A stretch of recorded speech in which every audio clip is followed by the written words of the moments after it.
3월 3일 수요일 삶의 기절을 익히는 30분 예배를 시작하도록 하겠습니다. 하나님께서 오늘 우리에게 주신 말씀은 갈라디아서 5장 22절에서 23절까지 말씀입니다. 이 말씀 제가 봉독하도록 하겠습니다. 오직 성령의 열매는 사랑과 희락과 화평과 오래 참음과 자비와 양선과 충성과 온유와 절제니 이 같은 것을 금지할 법이 없느니라. 아멘. 오늘도 이 시간 하나님께서 우리에게 주신 말씀을 듣기 전에 잠시 기도하는 시간 갖도록 하겠습니다. 하나님 아버지 감사합니다. 오늘도 저희들 사랑하셔서 우리 하나님 아버지를 만날 수 있도록 우리 하나님 아버지와 사랑의 교제의 삶을 살 수 있도록 인도하여 주시니 감사합니다.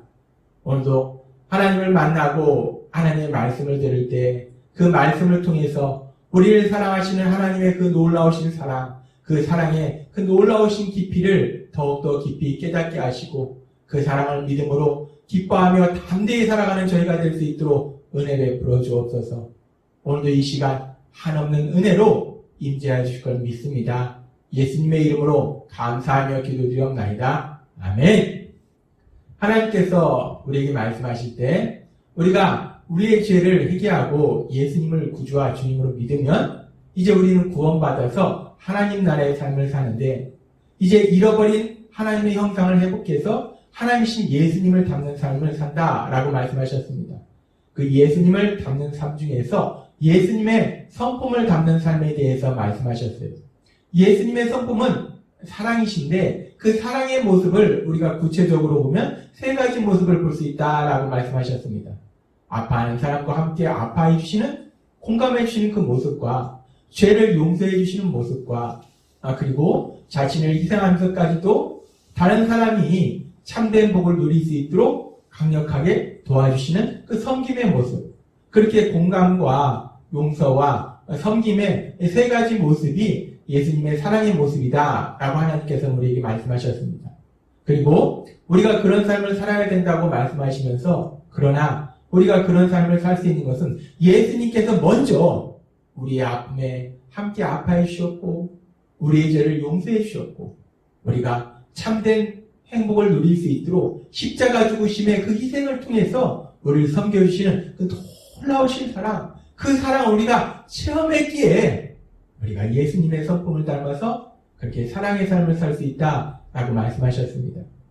그렇게 우리가 예수님의 성품에 대해서 구체적으로 세 가지를 하나님께서 말씀해 주셨는데, 근데 성경에 보면 그 예수님의 성품에 대해서 우리가 알 수 있는 말씀들이 여러 군데 있습니다. 그 중에 오늘 하나님께서 우리에게 주신 갈라디아서 5장 22절의 말씀, 이 성령의 열매에 대한 말씀, 오직 성령의 열매는 사랑과 희락과 화평과 오래 참음과 자비와 양선과 충성과 온유와 절제니 이 같은 것을 금지할 법이 없느니라. 아멘. 이 갈라디아서 5장 22절에 이 성령의 열매, 우리 안에 계신 성령님께서 우리 안에서 역사하셔서 이 성령의 열매를 맺게 하시는데 이 성령의 열매 또한 예수님의 성품을 표현하는 것이 아닌가라고 볼 수 있습니다. 우리가 성령의 열매를 맺는다, 그것은 또한 예수님의 성품을 담는다라고 말할 수 있다는 겁니다. 왜 성령의 열매가 예수님의 성품인가? 이 성령의 열매 하나하나를 살펴보면 예수님의 성품을 볼 수 있습니다. 사랑, 예수님은 사랑의 삶을 사셨어요. 화평, 예수님은 죄인들이 하나님과 화평한 관계가 될 수 있도록 십자가의 죽음을 통해서 구원을 이루셨습니다. 또 오래 참음, 예수님께서는 죄인에 대해서 오래 참으셨어요. 자비, 예수님께서는 우리의 아픔에 함께 아파하시는 자비의 삶을 사셨습니다.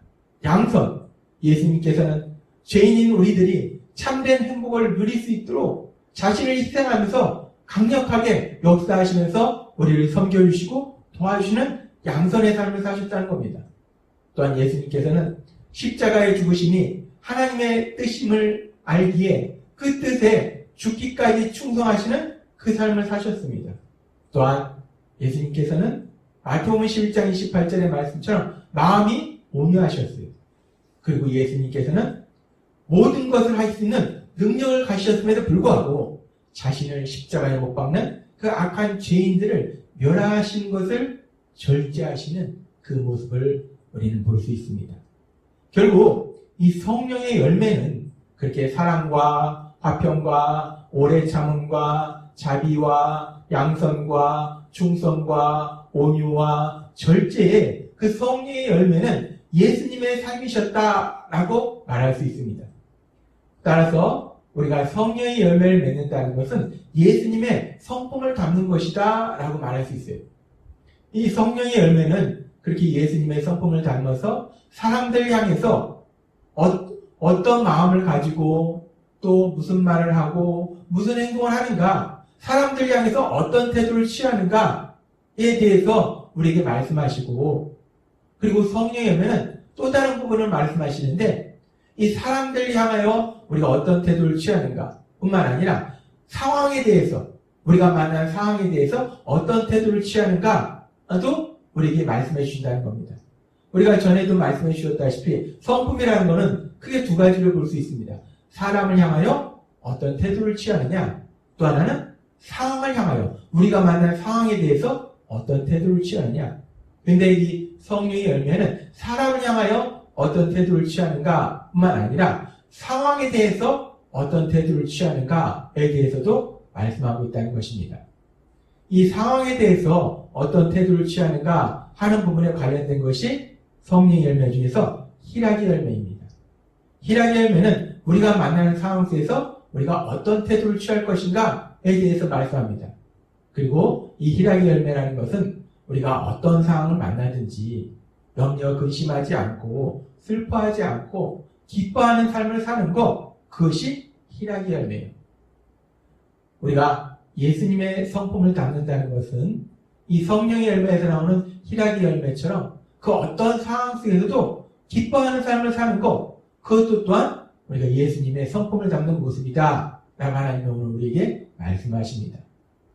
예수님께서 이 땅에 계실 때 어떤 삶을 사셨는지, 그 예수님의 모습에 대해서 우리가 볼 수 있는 성경의 말씀 중에 예수님께서 십자가의 죽으심을 앞두시고 이제 제자들과 함께 최후의 만찬을 드시고 예수님께서 그 제자들에게 이렇게 말씀하십니다. 요한복음 15장 11절에서 11절 말씀, 요한복음 17절 말씀. 내가 이것을 너희에게 이름은 내 기쁨이 너희 안에 있어 너희 기쁨을 충만하게 하려 합니다. 지금 내가 아버지께로 가오니 내가 세상에서 이 말을 하옵는 것은 그들로 내 기쁨을 그들 안에 충만히 가지게 하려 합니다.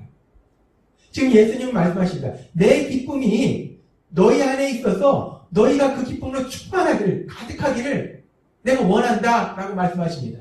지금 예수님이 만난 상황이 어떤 상황입니까? 앞에 신나고 행복한 일이 있는 상황이 아니라는 겁니다.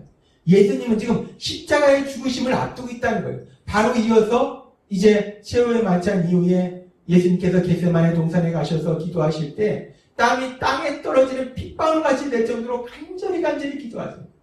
그 예수님 앞에는 십자가의 죽으심이라는 하나님의 저주를 받아야 되는 그 엄청난 고통이 기다리고 있다는 겁니다.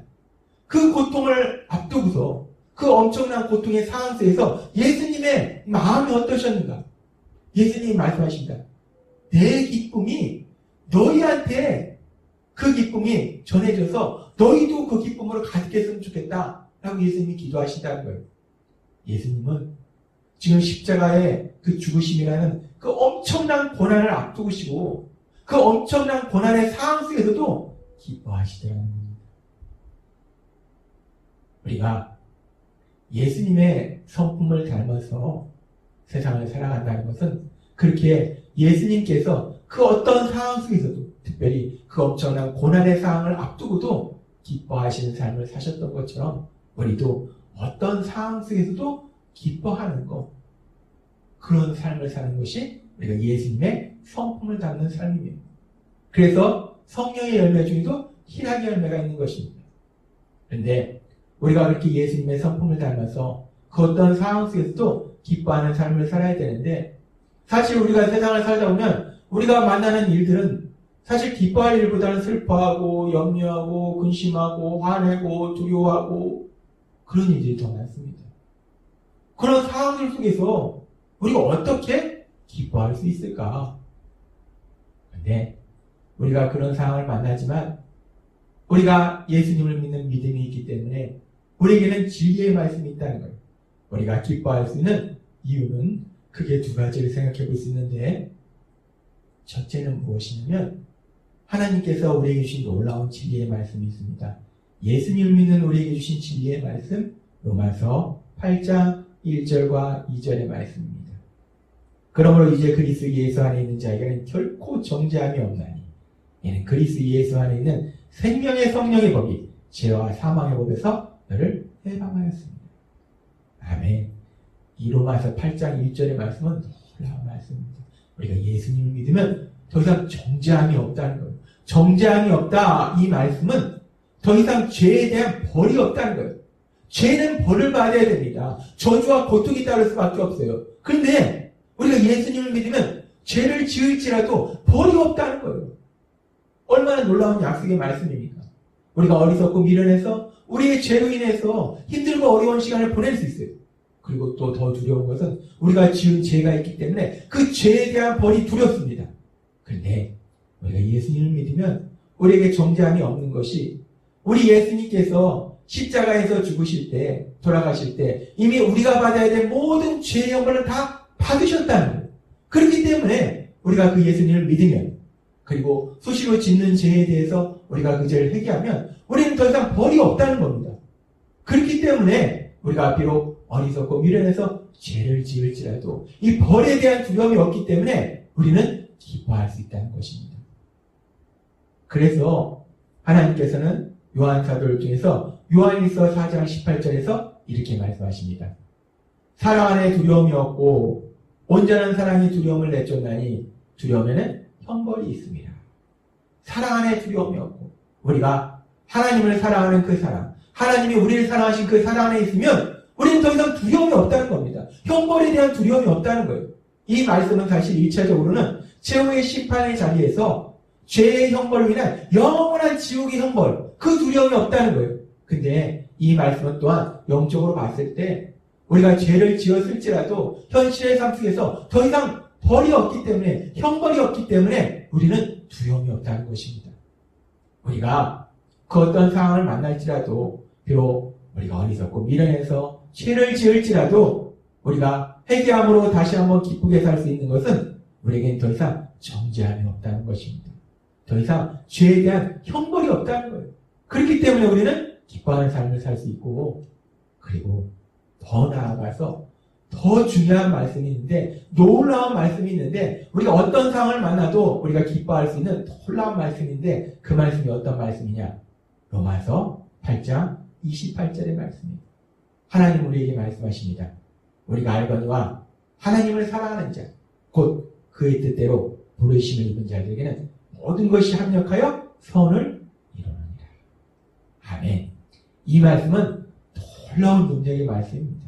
우리가 그 어떤 상황을 만날지라도, 지금 만난 상황이 우리를 힘들게 하고 슬프게 하고 속상하게 하고 두렵게 하고 절망하게 할지라도, 지금 만난 상황이 잠시 동안 날 너무나 힘들게 할지라도, 그러나 그럼에도 불구하고 우리가 기뻐할 수 있는 것은, 우리가 더 이상 정죄함이 없기 때문에, 더 이상 벌이 없기 때문에 계속 그 고통이 이어지는 것이 아니고, 더 나아가서 로마서 8장 28절의 말씀처럼 잠시 잠깐 동안은 우리가 힘들고 어려운 상황을 만날 수 있지만, 그러나 우리와 함께 하신 전능하신 하나님, 그 성령 하나님의 능력으로 역사하시면 그 모든 것이 합력하여 선을 이루시는, 잠시 힘들고 어려운 시간이 결국은 가장 놀라운 기쁨을 받기는 그런 역사를 체험하게 된다는 겁니다. 그렇기 때문에 우리는 그 어떤 상황을 만나도 기뻐할 수밖에 없다는 거예요. 그래서 바울 사도는 고린도후서 4장 11절에서 이렇게 고백합니다. 우리가 잠시 받는 환난에 경한 것이 지극히 크고 영원한 영광에 중한 것을 우리에게 이루게 합니다. 잠시 우리가 힘들고 어려운 시간을 만나지만 더 큰 하나님의 영광을 이룬다는 거예요. 더 큰 하나님의 영광을 체험한다는 겁니다. 더 큰 하나님의 사랑과 능력을 체험한다는 거예요. 그러니까 우리가 언제나 기뻐할 수 있는 거예요. 지금 당장은 물론 힘들 수 있어요. 지금 당장은 잠시 슬플 수도 있어요. 지금 당장은 잠시 절망할 수도 있습니다. 그런데 우리에게 정죄함이 없기 때문에 그 고통이 계속가지 않는다는 거예요. 더군다나 모든 것이 합력하여 선을 이루신 하나님의 역사가 우리 삶 속에 함께 하시기 때문에 우리는 반드시 지금 잠시의 그 고통과 슬픔과 염려와 근심과 두려움이 놀라운 기쁨으로 변화되는 역사를 체험하게 될 걸 믿습니다. 그래서 예수님을 믿는 우리는 항상 기뻐하는 희락의 열매를 맺을 수 있다는 것입니다. 놀라운 약속의 말씀입니다. 그리고 사실 우리가 그렇게 항상 기뻐할 수 있는 것은 우리에게 더 이상 정죄함이 없기 때문에 우리가 기뻐하게 되고, 우리가 모든 것이 합력하여 선을 이루는 역사를 체험하기 때문에 기뻐하는데, 사실 어떻게 보면 그건 현상적인 것이고, 더 본질로 들어가면 단순히 정죄함이 없기 때문에, 그리고 모든 것이 합력하여 서로 이루는 역사를 체험하기 때문이 아니라, 그렇게 정죄함이 없는 삶으로 모든 것이 합력하여 선을 이루는 삶으로 인도하시는 하나님의 놀라우신 사랑이 우리와 함께 하시기 때문에, 그 하나님의 사랑이 우리를 죄에서 구원하셔서 우리를 정죄함이 없는 삶으로 모든 것이 합력하여 선을 이루는 삶으로 인도하시기 때문에 우리가 기뻐할 수 있는 것입니다. 그 하나님이 나를 사랑하시고 나를 구원해 주셨기 때문에, 그래서 이 놀라운 진리를 깨달은 하박국 선지자는 하박국서 3장 17절과 18절에서 이렇게 고백합니다. 비록 무화과 나무가 무성하지 못하며 포도나무에 열매가 없으며 감람나무에 소출이 없으며 밭에 먹을 것이 없으며 우리의 양이 없으며 외양간에 소가 없을지라도, 이 정도 되면 우리가 슬퍼하고 염려하고 탄식하고 절망하는 것이 우리의 모습이에요. 그런데 그 어떤 상황일지라도 하박국 선지자가 고백합니다. 그럴지라도 나는 여호와로 말미암아 즐거워하며 나의 구원의 하나님으로 말미암아 기뻐하리로다. 그렇습니다. 우리가 항상 기뻐할 수 있는 것은 물론 우리 삶 속에 더 이상 정죄함이 없기 때문에, 또한 모든 것이 합력하여 선을 이루기 때문에 기뻐하지만, 더 본질적으로 들어가서는 그렇게 정죄함이 없는 삶, 모든 것이 합력하여 선을 이루는 삶으로 인도하시는 하나님의 그 놀라우신 사랑, 우리를 구원해 주신 그 사랑이 우리와 함께 하시기 때문에 우리는 언제나 기뻐할 수 있다는 겁니다. 하나님께서 오늘 우리에게 주신 말씀처럼 우리가 예수님을 믿을 때 예수님의 성품을 닮아서 항상 기뻐하는 삶을 살진데, 그 기뻐하는 삶이 우리를 구원해 주신, 우리를 그렇게 사랑하신 하나님, 그 하나님의 사랑이 우리에게 언제나 차고 넘침으로 인해서 그 어떤 상황을 만날지라도 항상 기뻐하는 그 놀라운 복을 누리시는 여러분이 되시길 주님의 이름으로 축원합니다. 기도하겠습니다. 하나님 아버지, 감사합니다. 오늘도 주신 말씀처럼 우리가 세상을 살면서 만나는 일들은 사실 슬퍼하고 염려하고 근심하고 두려워하고 절망할 수밖에 없는 일들이 더 많음에도 불구하고, 우리가 예수님을 닮아서 예수님의 성품을 닮아갈 때 그 어떤 상황 속에서도 기뻐할 수 있도록 우리를 인도하여 주신 감사합니다. 우리를 죄에서 구원하신 그 하나님의 사랑이 우리와 함께 하시기 위하여 언제나 기뻐하는 놀라운 복을 누리게 하시니 감사합니다. 예수님의 이름으로 감사하며 기도드리옵나이다. 아멘. 오늘도 이 시간 하나님께서 우리에게 주신 그 놀라운 약속의 말씀을 묵상하면서 조용히 기도하는 시간 갖도록 하겠습니다.